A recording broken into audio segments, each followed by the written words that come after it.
오늘은 예수님이 탄생하신 성탄절이죠. 그러나 어떤 누구도 예수님이 오신 날짜를 정확하게 아는 사람은 없어요. 성경에서 그 날짜를 말씀하고 있지 않거든요. 다만 역사적으로 이제 한 날을 정해서 우리가 예수님의 탄생을, 예수님의 오심을 기념하고 예배 드리는 것입니다. 여러분, 날짜를 정확하게 아는 것보다 더 중요한 것은 성탄절의 의미를 아는 거죠. 제가 왜 이 말씀을 드리냐면 어떤 이단들이 이 날짜를 가지고 성경에 없다, 이건 태양신을 섬기던 날이다, 뭐 이런 얘기를 해서 이단들이 이렇게 접근을 해요. 그래서 제가 이 말씀을 드린 거예요. 여러분, 더 중요한 것은 여러분 날짜를 정확하게 아는 게 아니에요. 만약에 그게 정확했다면 성경에 그 날짜를 기록해 놓으셨을 거예요. 중요한 것은 예수님의 탄생의 의미를 아는 것입니다. 의미를 알고 예배를 드리는 거죠. 그리스도, 마스, 예배라는 의미예요. 그러니까 그리스도에게 드리는 예배, 이것이 크리스마스의 의미예요. 여러분, 가장 여러분 우리가 비참한 것 아니면 가장 슬픈 것 중에 하나는 모르는 거예요. 모르고 여러분 기뻐하는 것. 마치 소팔로 가는데 개 따라가듯이 이유 없이 그냥 기뻐하는 거예요. 여러분, 알고 기뻐해야 되겠죠.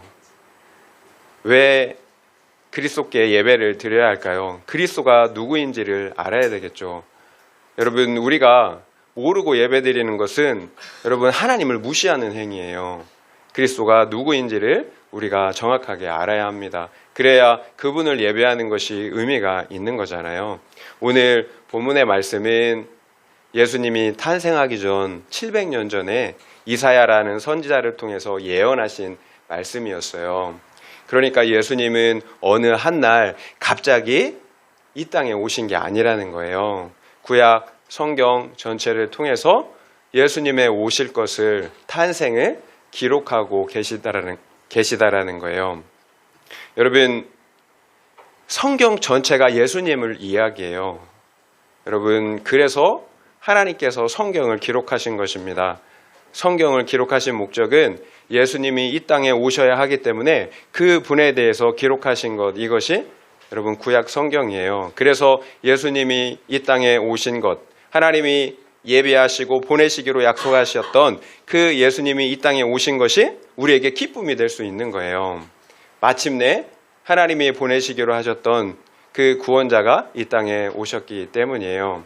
그래서 오늘 저는 본문 말씀을 통해서 그리스도 예수는 정확하게 어떤 분인지, 그래서 성탄절이 우리에게 어떤 의미가 있는지를 함께 구체적으로 살펴보며 은혜를 나누기를 원하는 것입니다. 1절, 2절 함께 읽은 본문 중에 1절, 2절 읽어보겠습니다. 전에 고통받던 자들에게는 흑암이 없으리로다. 옛적에는 여호와께서 스불론 땅과 납달리 땅이 멸시를 당하게 하셨더니 후에는 해변길과 요단 저쪽 이방의 갈릴리를 영화롭게 하셨으니라. 흑암에 행하던 백성이 큰 빛을 보고 사망의 그늘진 땅에 거주하던 자에게 빛이 비치도다. 그 전에 하나님의 멸시로 고통받던 흑암이 땅이 있었대요. 스불론과 납달리 땅이에요. 그런데 이 땅이 이제 흑암이 없다라고 말씀하세요. 하나님께서 그 흑암의 땅, 어둠의 땅을 영화롭게 하셨다라는 거예요. 빛을 비춰서 어떻게 해요? 영화롭게 하셨다, 높여주셨다라는 거죠. 그러면 어떻게 하나님께서 그 땅을 영화롭게 하셨다라고 말씀하셨나요? 말씀드린 것처럼 빛을 비추어 주셨어요. 흑암에 행하던 백성, 사망의 그늘진 땅에 살던 사람들에게 큰 빛을 비추어 주셨기 때문이에요. 이 말씀이 700년 후에 어떻게 이루어졌는지 신약에 기록되어 있죠. 마태복음 4장 12절부터 16절인데 제가 읽어드릴게요.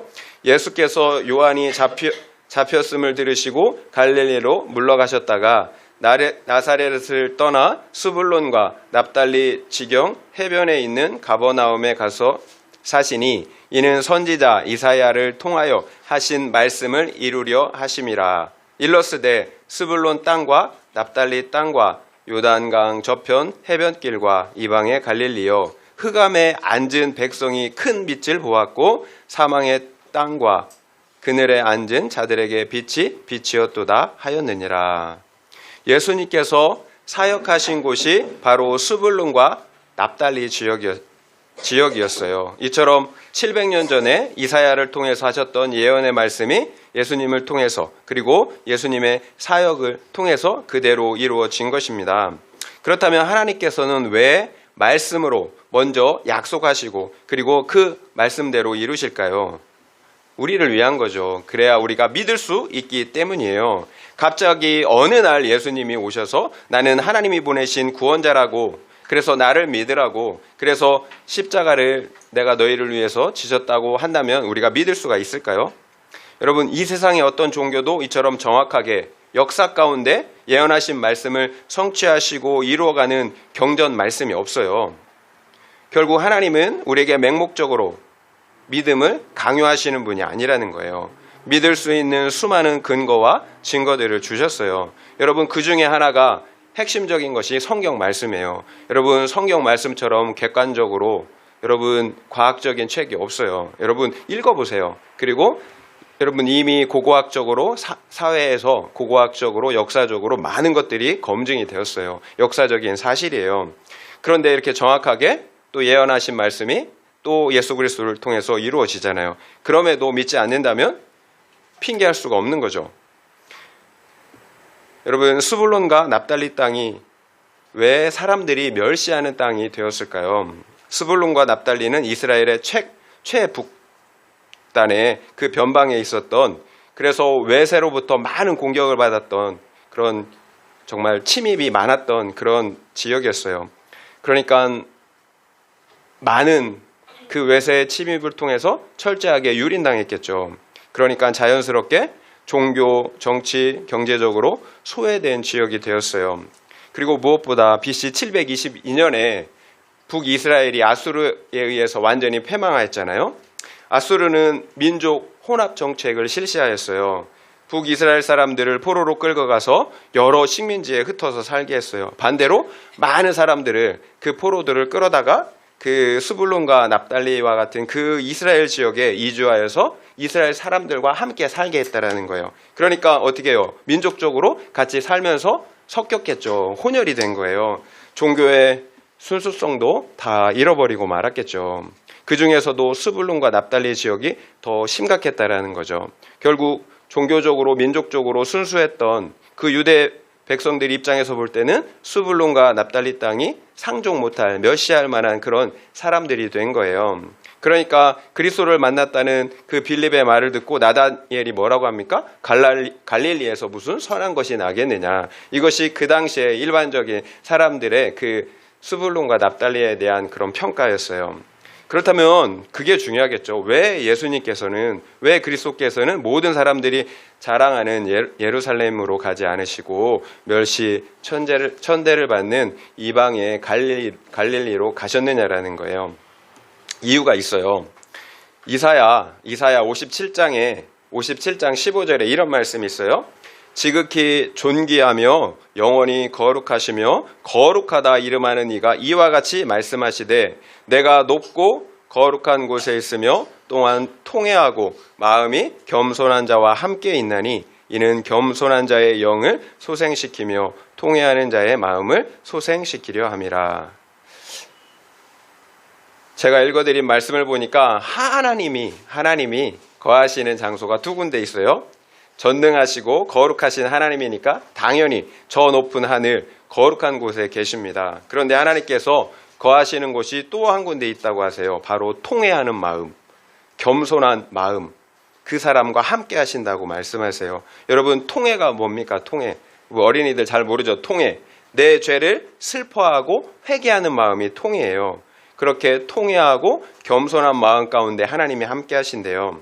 이것이 하나님께서 종교, 정치, 경제의 중심지인 예루살렘이 아니라 모든 사람들이 멸시하던 스불론과 납달리, 이방의 갈릴리로 가신 이유였어요. 여러분, 참 신기하죠?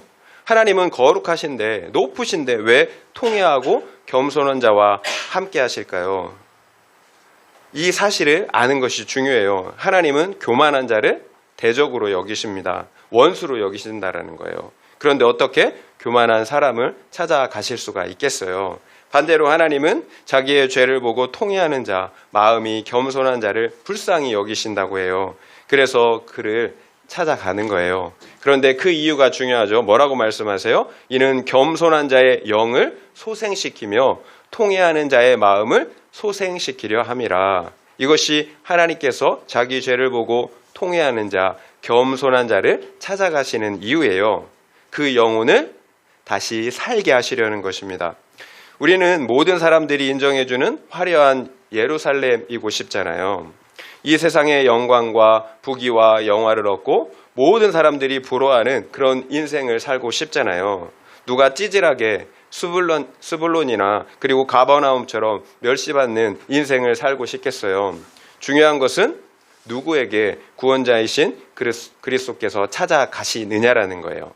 찌질한 것 같지만 통회할 수밖에 없고 겸손할 수밖에 없는 인생에게 구원자가 찾아가신다라는 거죠. 여러분, 그리스도 없이는 생명을 얻을 수 있는 사람이 없어요. 그러면 누가 진짜로 복을 받은 사람입니까? 부유한 사람일까요? 아니면 가난한 사람일까요? 그 당시에 부유하고 모든 사람들로부터 인정받았던 종교 지도자들, 바리새인들과 서기관들은 그 어떤 누구도 예수 그리스도를 영접하지 않았죠. 오히려 대적했잖아요. 그러나 세리와 창녀와 죄인들은 예수 그리스도를 환영하고 영접했습니다. 그 이유가 무엇이었나요? 종교 지도자들은 그 마음이 부유했어요. 교만했다라는 거죠. 그러나 세리와 창녀들은 마음이 너무너무 가난한 거죠. 이것이 빛이신 예수가 어둠 가운데 빛이신 이유예요. 가난한 자 그리고 애통하는 자에게 생명을 주셔야 했기 때문이에요. 여러분, 가정이 화목하지 않나요? 배우자가 자녀가 속을 썩입니까? 사업이 망했나요? 직장도 배우자도 혹시 없나요? 친구들에게 또 사람들에게 인정을 받지 못합니까? 여러분, 그래서 여러분의 마음이 애통하고 또 심령이 가난하신가요? 여러분, 그래서 예수 그리스도께서 우리에게 찾아오실 수가 있었던 것입니다. 나처럼 교만한 사람이 환경까지 교만했다면 어떻게 우리가 통회하고 겸손할 수가 있었겠어요? 그래서 우리가 어떻게 하나님의 도우심과 은혜를 강구할 수 있었겠습니까? 여러분, 예루살렘을 보세요. 부유하니까, 인정받으니까 끝까지 우리의 구원자로 오신 그 예수님을 대적하고 십자가에 못 박아 죽이잖아요. 그러나 심령이 가난하고 겸손할 수밖에 없었던 환경, 애통할 수밖에 없었던 그 환경의 사람들, 창녀와 그리고 죄인들은 예수님을 환영하고 받아들였어요. 그래서 여러분, 애통할 수밖에 없는 가난한 환경이 복이에요. 나의 구원을 위한 환경, 최고의 환경입니다. 그리스도 없이 살 수 있는 인생은 없어요. 잘 살고 행복한 것 같지만 여전히 어둠 가운데 살고 있는 거예요. 여러분, 아무리 여러분 부러운 인생이라도 그 안에 들어가 보면 다 여러분 공고함이 있어요. 슬픔이 없어요. 여러분, 완전한 인생은 없거든요. 여러분, 부러워하지 마세요. 50보 100보예요. 그 사람이나 나나. 여러분, 하루 3끼 굶지 않고 살고 있고 방 안에서 잠자고 있으면 여러분 감사하게 생각하세요. 여러분, 부러워하는 사람들 여전히 어둠 가운데 있다면 마지막은 어떻게 되겠습니까? 여러분, 이 사실을 잊지 말고 사세요. 여러분, 가난한 환경, 애통한 환경이 예수님 구원자가 오실 수 있는 빛이 비추어 주실 수 있는 구원의 환경, 복된 환경이라는 사실을 잊지 마시기 바랍니다. 3절 5절 말씀 읽겠습니다. 3절에서 5절. 주께서 이 나라를 창성하게 하시며 그 즐거움을 더하게 하셨으므로 추수하는 즐거움과 탈취물을 나눌 때의 즐거움 같이 그들이 주 앞에서 즐거워하오니 이는 그들이 무겁게 맨 멍에와 그들의 어깨의 채찍과 그 앞자재의 막대기를 주께서 꺾으시되 미디안의 날과 같이 하셨음이니이다. 어지러이 싸우는 군인들의 신과 피 묻은 겉옷이 불의 섭같이 살라지리니 주께서 이 나라를 창성하게 하시며 그 즐거움을 더하게 하셨으므로 추수하는 즐거움과 탈취물을 나눌 때의 즐거움 같이 그들이 즐거워한다라고 해요. 여러분, 이것이 어둠 가운데 빛이 비추인 결과예요. 빛이신 그리스도가 어둠인 우리에게 찾아오신 결과예요. 지극한 기쁨이 있습니다. 여러분, 농부가 언제 가장 기쁠까요? 당연히 추수할 때죠. 1년 내내 수고하고 땀을 흘린 이유는 오직 하나예요. 추수의 기쁨을 위한 것입니다. 그리고 비유가 좀 그렇지만 남의 것, 탈취물을 나눌 때 기쁘지 않겠어요? 공짜로 얻었는데 기쁘지 않겠습니까? 여러분, 이렇게 기쁘다라는 거예요. 여러분, 이렇게 남의 것을 탈취해서 기뻐하라는 게 아니라 이렇게 기쁘다라는 거예요. 그러면 왜 이렇게 기쁠까요? 여기 이유가 있죠. 이는 주님께서 무겁게 맨 멍에와 어깨의 채찍과 압제자의 막대기를 꺾으셨기 때문이라고 말씀하세요. 사형이 확정된 사형수에게 무슨 소망이 있겠어요? 그런데 어느 날 그 사형수가 사면 통보를 받았어요. 모든 죄를 탕감받은 거예요. 여러분, 그렇다면 이보다 더 기쁜 일이 어디 있겠어요? 이것이 빛 대신 주님이 우리에게 찾아오신 결과예요. 통회하고 애통하는 심령, 겸손한 심령 가운데 그리스도께서 찾아오십니다. 그리고 죄와 사망의 멍에를 꺾으세요. 그러면 그 안에 죄사함의 기쁨, 구원의 기쁨으로 가득하게 됩니다. 이 세상 그 어떤 것도 비교할 수 없고 바꿀 수 없는 그 기쁨을 누리게 되는 거예요. 여러분, 이런 기쁨이 있으시죠? 그래서 지금 이 시간 우리를 기쁘시게 한 구원하신 그 주님을 우리가 예배하는 것 아닙니까? 만약 이런 기쁨이 없다면 여러분 어떻게 된 걸까요? 주님이 찾아오시면, 어둠 가운데 주님이 찾아오시면 빛이 비추어 주시면 지극한 기쁨이 있다라고 말씀하세요. 그런데 나에게 지금 그런 기쁨이 있으신가요? 한번 생각해 보시면 좋을 것 같아요. 마치 미디안의 날과 같다라고 말씀하세요. 미디안의 날이 무슨 날인가요?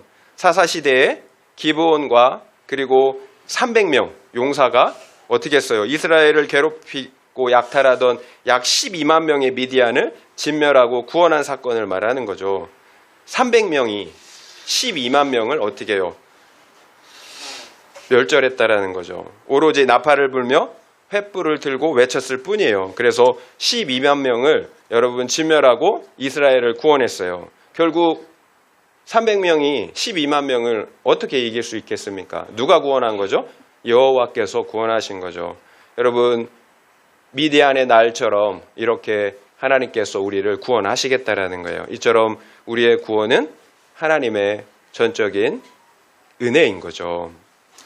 그래서 또 우리의 구원은 확실한 거예요. 하나님께서 하시기 때문에 우리가 우리의 구원을 이룬다면 실패할 수밖에 없어요. 그런데 하나님께서 미디안의 날처럼 우리의 구원을 이루신다라고 말씀하세요. 6절부터 7절 말씀 읽겠습니다. 6절부터 7절이에요. 이는 한 아이가 우리에게서 낳고 한 아들을 우리에게 주신 바 되었는데 그의 어깨에는 정사를 메었고 그의 이름은 기묘자라 모사라 전능하신 하나님이라 영존하시는 아버지라 평강의 왕이라 할 것임이라. 그 정사와 평강의 더함이 무궁하며 또 다윗의 왕자와 그의 나라에 군림하여 그 나라를 굳게 세우고 지금 이후로 영원히 정의와 공의로 그것을 보존하실 것이라. 만군의 여호와의 열심히 이를 이루시리라. 사망의 그늘에 앉아있던 우리에게 빛이 비추어졌어요. 그 결과 죽어야 할 인생이 구원을 얻어 그래서 우리 심령에 기쁨이 충만합니다. 그 이유를 지금 이야기하고 있는데 이는 한 아이가 우리에게 낳고 한 아들을 우리에게 주신 바 되었기 때문이라고 말씀하고 계세요. 그러면 그 아이는 구체적으로 누구입니까? 그의 어깨에는 정사를 메었대요. 정사라는 건 통치를 말하는 거예요. 통치를 메었다라는 거예요. 그 아이는 왕이시라는 거예요. 그리고 그의 이름은 기묘자예요. 모사고 전능하신 하나님, 영존하시는 아버지, 평강의 왕이라고 하십니다. 여러분, 기묘자는 놀랍다라는 거예요. 놀라운 자. 그리고 모사는 지혜롭다라는 거예요.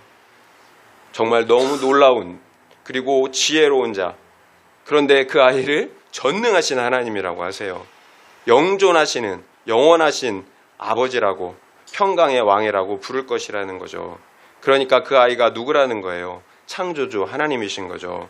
우주 만물의 주인 창조주 하나님께서 우리를 죄와 사망에서 구원하시기 위해서 죄인된 우리의 인간된 몸을 입고 이 땅에 오셨다라는 거예요. 그러면 하나님께서 왜 한 아이로 이 땅에 태어나셨겠습니까?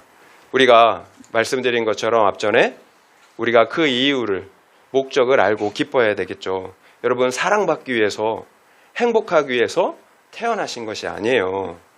십자가를 지시려고, 희생 제물이 되시려고 태어난 거예요. 결국 우리가 어둠에서 빛으로, 사망에서 생명으로 옮겨진 것은 그냥 된 것이 아니에요. 하나님께서 죄인된 육신을 입고 이 땅에 오셨을 뿐만 아니라 나를 위해서 십자가의 그 수치와 고난, 죽음을 당하셨기 때문이에요. 여러분, 이사야 53편 전체를 한번 읽어보세요. 이것이 예수님께 대한 것이 아니면 누구에 대한 것이겠어요? 여러분, 이사야 53편 4절부터 6절에 이렇게 말씀하고 있어요. 그는 실로 우리의 질고를 지고 우리의 슬픔을 당하였거늘 우리는 생각하기를 그는 징벌을 받아 하나님께 맞으며 고난을 당한다 하였노라.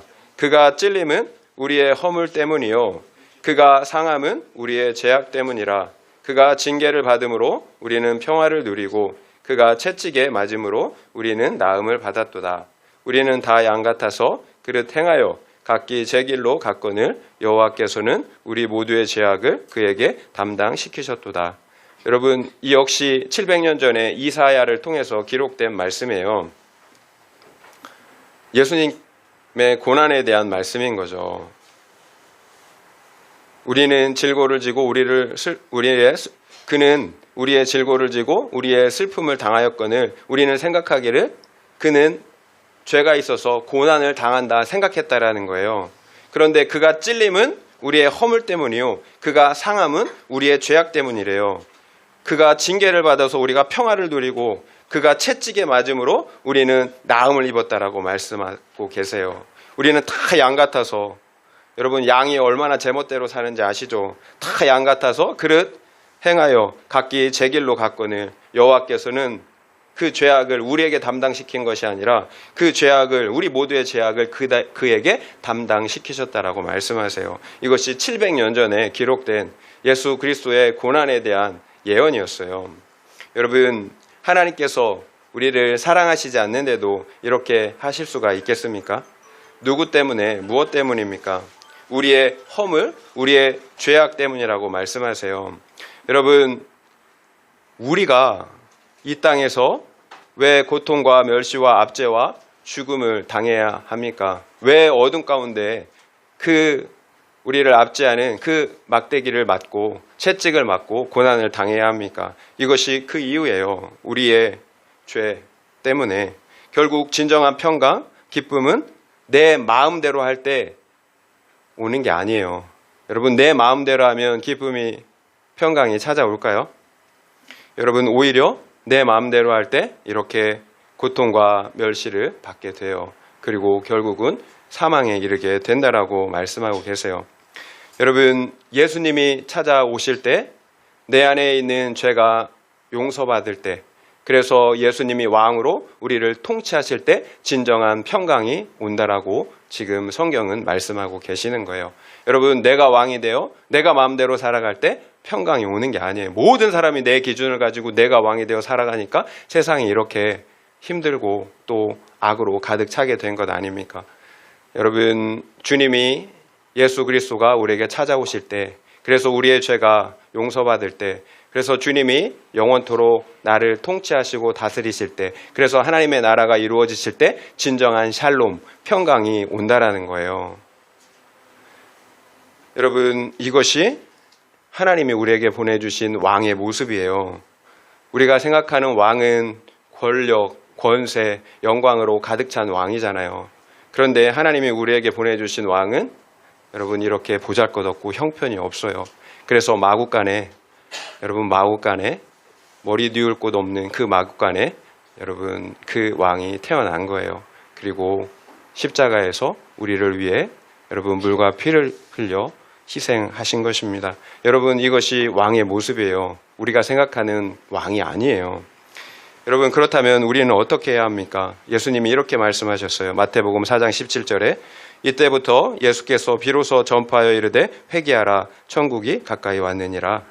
육신으로 오신 성자 하나님께서 공생의 사역을 시작하시면서 처음으로 하신 말씀이에요. 회개하라 천국이 가까이 왔느니라. 빛이 어둠에 비칩니다. 그러면 어떤 일이 일어날까요? 보이기 시작하는 거죠. 여러분, 깜깜한 어둠에서는 아무것도 못 봐요. 그런데 빛이 비추면 어둠으로 인해 드러나지 않았던 그 모든 내 죄가 드러나기 시작되는 거예요. 나는 착한 줄 알았는데, 의로운 줄 알았는데, 나는 그렇게 큰 죄인인지 몰랐는데 이제 빛이 비추니까 알게 되는 거예요. 여러분, 다른 이유가 없어요. 빛이 비추었기 때문에 보지 못한 것들을 보게 될 뿐이에요. 결국 빛이 비추인다고 바로 생명을 얻는 것이 아닙니다. 먼저는 내 죄를 보게 되는 거예요. 그러면 어떻게 해야 합니까? 회개하고 돌이켜야 하겠죠. 천국은 예수의 피로 죄 씻음 받은 자만 들어갈 수가 있기 때문이에요. 생명은 회개 후에 주어지는 것입니다. 내 죄와 허물로 인해서 하나님 아버지, 영존하시는 아버지가 죽으셨어요. 그런데도 나는 내 죄가 잘 안 보여요. 내 죄가 인정이 되지 않아요. 반면에 다른 사람의 죄는 얼마나 크게 보이는지 모릅니다. 여러분, 어떻게 그럴 수가 있겠어요? 빛이 비추었는데. 그러면 무엇이 문제인 것 같습니까? 빛이 비추인 것이 맞나요? 혹시 여전히 어둠 가운데 있는 것은 아닌가요? 여러분, 빛이 비추었다면 반드시 내 죄가 드러나요. 그래서 회개가 있고 그 회개를 통해 기쁨이 있어요. 하나님의 통치가 임한다라는 거예요. 그래서 우리의 삶이 예수 닮은 거룩한 삶으로 변화될 수밖에 없는 거예요. 이것이 예수님께서 가져오신 생명, 하나님의 나라이기 때문이에요. 만군의 여호와의 열심히 이를 이룰 것이라고 하십니다. 우리 인간의 열심이 아니라 여호와 하나님의 열심히 이를 이룰 것이라고 말씀하세요. 말씀드린 것처럼 그래서 우리에게 소망이 있는 거예요. 나는 할 수 없지만 여호와 하나님의 열심히 그 구원을, 우리의 구원을 이루시기 때문이에요. 하나님의 나라를 회복하시기 때문이에요. 여러분, 성경에 나타난 여호와의 열심을 한번 보세요. 타락할 대로 타락한 이스라엘 백성, 아무리 용서하고 기회를 줘도 반역하고 또 반역해요. 이것이 나의 모습, 우리의 모습이잖아요. 그럼에도 하나님은 포기하시지 않으세요. 계속해서 선지자들을 보내고 권면하시고 경고하시고 징계하시고 심판하세요. 그러나 멸절하지는 않으세요. 결국 하나님께서 친히 우리 죄를 속죄하시기 위해서 육신을 입고 이 땅에까지 오셔야 했어요. 그리고 십자가를 지셨어요. 그리고 마침내 우리를 그 피로 말미암아 구원하셨습니다. 여러분, 이것이 여호와의 열심이에요. 성경을 통해 우리 인류를 구원하신 그 여호와의 열심이 나 각 사람 한 사람을 통해 여호와의 열심이 나타난다라는 거예요. 그래서 하나님은 반드시 우리를 구원하세요. 다른 이유가 없어요. 우리를 사랑하시기 때문이에요. 그래서 존귀하신 자기 생명을 내어주신 것입니다. 여러분, 자기 생명을 내어주신 하나님께서 우리를 위해 무엇을 아끼시겠어요? 그 어떤 것도 하나님의 사랑에서 우리를 끊을 수가 없어요. 심지어 죽음조차도 우리를 끊어 놓을 수가 없어요. 그렇다면 우리가 해야 하는 것이 무엇입니까? 이제 어떻게 살아야 할까요? 하나님께서 우리에게 원하시는 것은 하나님의 용서와 사랑을 받아들이는 거예요. 믿는 거예요. 여러분, 진짜로 믿는 거예요. 진짜로 머리로 아는 것이 아니라 진짜로 믿는 거예요. 그래서 깊어져야 되는 거예요. 내 삶 속에, 내 영혼 속에 하나님의 용서와 사랑이 스며들어서 내 몸에 체화되도록, 내 삶에 나타나도록 그 용서와 사랑이 깊어져야 되는 거예요. 그러면 여러분, 그 빛이 우리 안에 들어오면 계속적으로 내 죄가 드러나요. 회개와 거룩한 삶을 살게 될 수밖에 없는 거예요. 그리고 또 하나, 예수님은 너희는 세상의 빛이라고 하셨어요. 결국 우리가 해야 하는 것은 내가 빛이 되어서 이 세상 어둠을 비추는 것입니다. 그래서 하나님의 사랑이 나를 살리신 것처럼 나 역시 하나님의 사랑으로 또 누군가를 살리는 것, 이것이 하나님께서 우리에게 원하시는 삶이에요. 우리에게 바라시는 삶, 이 세상의 어둠 가운데 또 작은 빛이 되는 것입니다. 예수 그리스도의 빛을 비추어 주는 거예요. 우리를 통해서. 그러면 하나님의 사랑은 어떤 사랑인가요? 성육신의 사랑인 거죠. 천지를 지으신 하나님께서 그 영화로운 보좌를 버리시고 낮고 낮은 이 땅에 죄인의 몸을 입고 오셨어요. 이것이 성육신의 사랑이에요. 제가 가끔 말씀드리는데 이 성육신은 여러분 똥통에 들어간 거예요. 우리가 거기 있는 사랑하는 자녀를 구하려고 여러분 거룩하신 하나님이 이 땅에 내려오신 육신을 입고 오신 것은 여러분 똥통에 들어가신 거예요. 스스로 낮아지신 거예요. 그리고 내 모든 것을 내어주신 것입니다. 여러분 사랑하는 자녀가 똥통에 있으면 들어가겠죠. 이처럼 사랑은 낮아지는 것, 그래서 내 생명을 내어주는 것, 이것이 하나님이 우리에게 주신 사랑이에요. 상대방의 마음으로 우리가 낮아질 수 있어야 합니다. 그리고 나의 마음, 시간과 물질을 나누어 줄 수 있어야 돼요. 여러분 이것이 빛을 비추는 거예요. 그러면 누가 사랑합니까? 내가 먼저 그 빛을 받았기 때문에, 그 용서와 사랑을 받았기 때문에 빛을 비출 수가 있는 거죠. 결국 많이 용서받고 많이 사랑받은 사람이 많이 용서하고 사랑할 수가 있어요. 여러분 저희 교회가 부족하지만 힘닿는 대로 여러 선교사님들을 돕고 있어요. 제가 우리 성도님들에게 감사한 것이 우리 성도님들이 함께 해주셨기 때문인 거죠. 그리고 그것들을 용납해 주셨기 때문이에요. 저와 우리가 여러분 이렇게 다닥다닥 붙어서 예배드리는 게 불편하잖아요. 여러분이 감내해 주시니까 계속해서 후원을 할 수가 있는 거예요. 또 작지만 연약한 지체들을 도울 수가 있었던 거죠. 그래서 여러분 감사해요. 여러분에게 감사해요. 그것이 사랑이에요. 결국 내가 좀 부족함과 불편함을 감수해야 다른 사람을 도와줄 수가 있는 거예요. 여러분 내가 다 갖고 다 누리고 다 소유하면 어떻게 다른 사람을 도울 수가 있겠어요. 여러분 내가 좀 불편해야, 내가 좀 부족해야, 그래야 다른 사람을 도울 수가 있어요. 여러분 한 해에 생산되는 식량이 온 지구에 있는 인류를 다 먹이고도 남는데요. 그런데 어디에서는 그것을 너무 많이 먹어서 성인병에 걸리고, 어디에서는 그것을 먹지 못해 여러분 영양실조에 걸리고 또 굶어 죽어가는 사람들이 있대요. 여러분 우리가 관심을, 사랑을 보이지 않기 때문인 거죠.